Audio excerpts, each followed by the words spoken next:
I finished. A name that's nicknameable. That's not a thing. Progress! Progress is progress, you guys!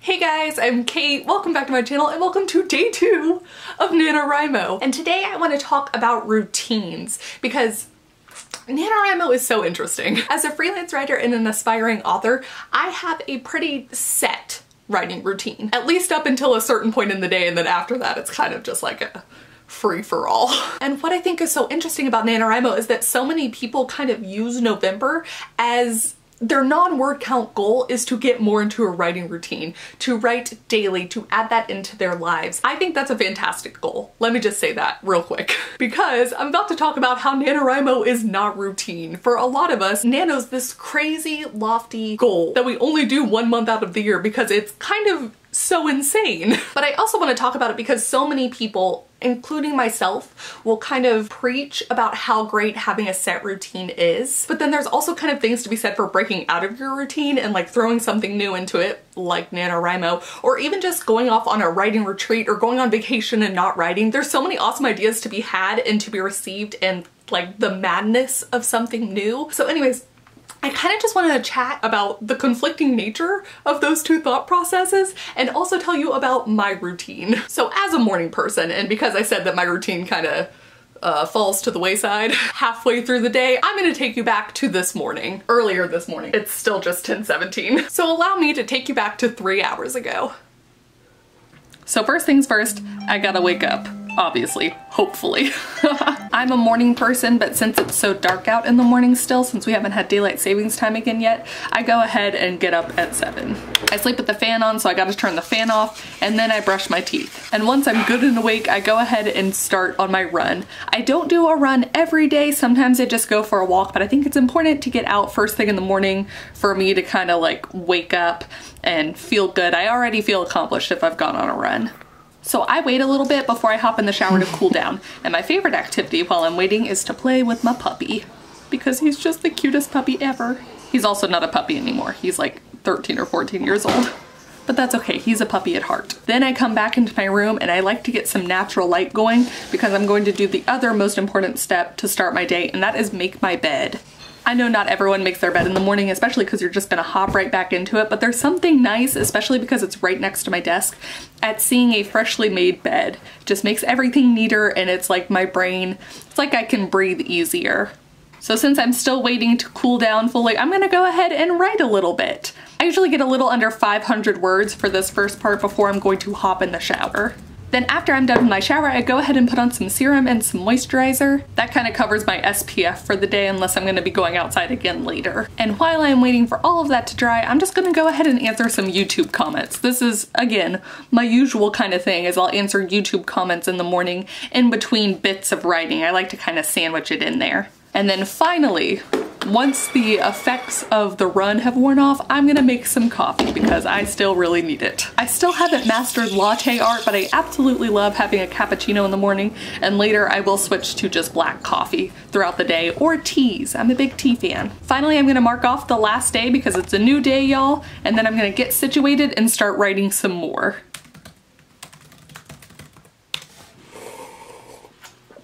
And we're back. So I said before that my routine kind of falls by the wayside, and that happens at like noon.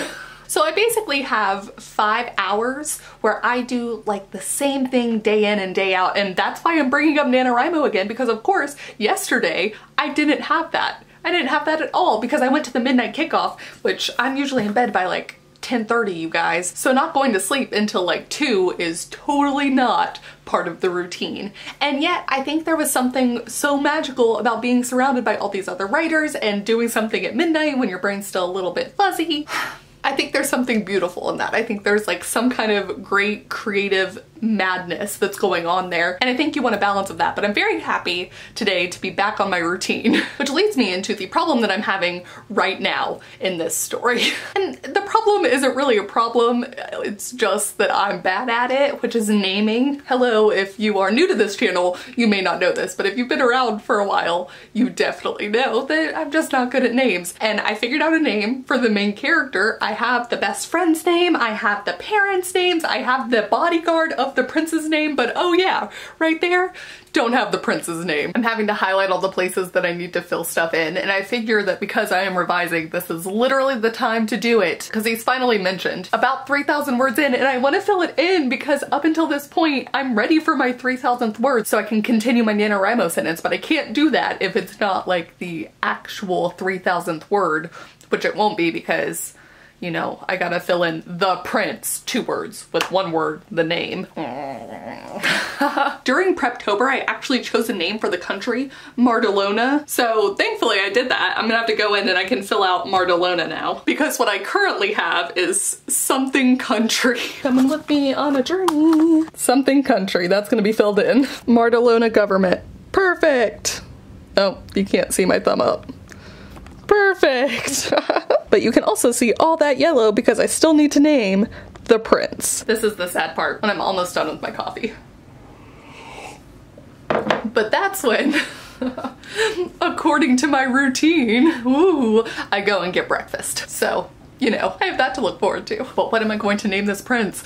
Oh, that was the realization. I needed to think of where Mardalona was actually located, and for a while I was thinking somewhere in Europe you could kind of nestle a small country, but what I think I would prefer is if Mardalona was somewhere in South America, because I feel like I don't see enough stories about that. And also because at some point she's going to visit the Mardalona Palace, and that's around Christmas time, and it kind of acts as a reprieve from the crazy insanity that has become her home city of Orlando, where there's, you know, all these photographers and like journalists and everything that have kind of all gathered there. And so I think it would be fun in that scene for her to go for Christmas to the Mardalona Palace, but it actually be like summertime there. I think it would just be a fun thing to include into it. I think that's what I've decided. So in doing that, I might look more at the names and see if I can't get a more Spanish sounding name. I love me a good Google search, so I went ahead and looked up how many languages were spoken in South America because I knew English, Spanish, Portuguese. I'm not really proud of this lack of knowledge, so this is why I Google stuff. Do you know how many things I've learned because I'm a writer and I needed something for a story? Like, it's amazing. But according to aboutworldlanguages.com, South America is one of the most linguistically diverse areas in the world with 37 language families, 448 languages, of which over 70 are unclassified. I think I can get away with it then, for sure. So South America it is, decided. Oh my gosh, look at this. Realizations come in waves, y'all. It's a sad day. It's all gone. So sad. Looking at baby names. The only thing that I know that I want is I want it to be able to have a nickname, something that only Jenny, the main character, is going to call the prince. I do think I'm also going to give him like a whole host of names because you know how royalty always has a lot of names, so ugh. This could be tweaked, but I like Augustine, Francisco, Thiago, Dante, Mardalona. Mardalona being the country. Look at that, 3,000 government. So the 1,000th word sentence reads, any one government. Why is this actually still kind of like maybe a sentence? I have 3,011 words and I'm still in the first chapter, so I think my actual goal today, before I'm done with my NaNoWRIMO story and I move on to part of my routine, is get past chapter 1. Then I can work on the other stories I need to work on today and work. So get past chapter 1, get past chapter 1, get past chapter 1. Okay, let's do it.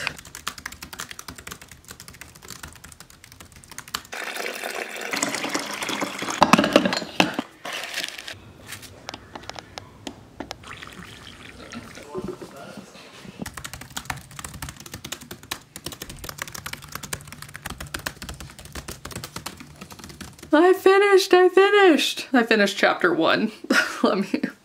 I did not finish my story, as if you guys thought that was possible. So talking about routines, I did end up going and getting some more black coffee, but it's also 127, which means that besides Nano, the weird addition to my November and to my normal routine is that I'm trying to do a video every day. And now I did pre-film some, but like today isn't a pre-film day. Today is just a vloggy conversation day, which means obviously that I've been filming as I've been writing, and that also means that I need to edit at some point, which I have done intermittently between when I'm writing. So I haven't done work yet. I haven't done other stories yet. I just now finished chapter 1, which was my goal for the day. I did pass 4,000 words. I have 4,131. And you know what that means? It's time to fill out the sentence. Any one government. This is gonna be a make or break word, I can tell. Okay, oh, 4,003 of. This still works. What is happening? Any one government of what? The suspense is honestly killing me. I am almost tempted to continue this, but I actually have stuff I gotta do, so. There we go. I'm also almost done with this coffee too. So the final cool thing to happen for day 2, oh my gosh, only day 2. The final cool thing is that not only did I finish this first chapter, hit the 4,000 word mark, get another word in my sentence, but also I'm at the point where she's actually kidnapped. She has been kidnapped. She and the Prince, Augustine, since I got a name now, are kidnapped. So the story has started. You know, like I know it started before, but you gotta build up to the kidnapping, and now that they're kidnapped, it's like the story has started. Oh, that's so cool. So first up, I wanna know, how did this second day go for you guys? Did you have any realizations along the way? Just tell me about realizations all the time, because it makes me feel better, because I swear I feel like I learn something new about my own story every single day, and that's one of the cool things about writing, but I'm also like, especially this time, I'm like, girl, this is a rewrite, you should know this. Let me know what your writing routine is, or your routine throughout the day. If you're going into an office or going into school, how you fit writing into your routine, how you're fitting Nano into your routine, and are you using Nano to create new habits for your writing routine? Comment down below, let me know. Thank you guys so much for watching, and I will see y'all tomorrow with a new video. It might be a short skit video, or that'll be happening on the 5th. One of these days.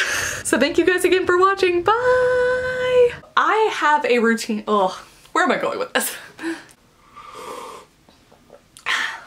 And also I'm still, oh my gosh.